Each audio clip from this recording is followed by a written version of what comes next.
चीन में अगर आज आप बांस का एक बीज बोएं तो इसकी पहली कोंपल देखने के लिए आपकी आंखें तरस जाएंगी, क्योंकि इस बीज और पौधे के दरमियान हफ्तों या महीनों के नहीं साल की मुसाफत दरकार है। 5 साल के बाद ये पौधा ज़मीन से बाहर निकलता है, लेकिन जब ये एक दफ़ा सर उठाता है तो पूरी दुनिया को हैरान कर देता है, क्योंकि ये 5 हफ्तों में 80 फीट तक बुलंद हो जाता है।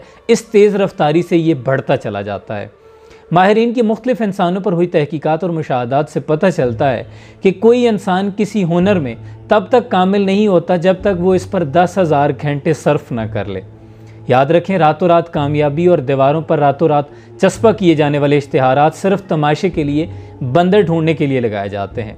अब ये पौधा 5 साल ज़ेरे ज़मीन और ये कोई इंसान या तालिब इल्म 10,000 घंटे किसी इल्म पर क्यों सर्फ करता है? वो इसलिए ताकि जब ये कामयाबी के साथ सर उठाए तो पूरी दुनिया इसका तमाशा देख सके।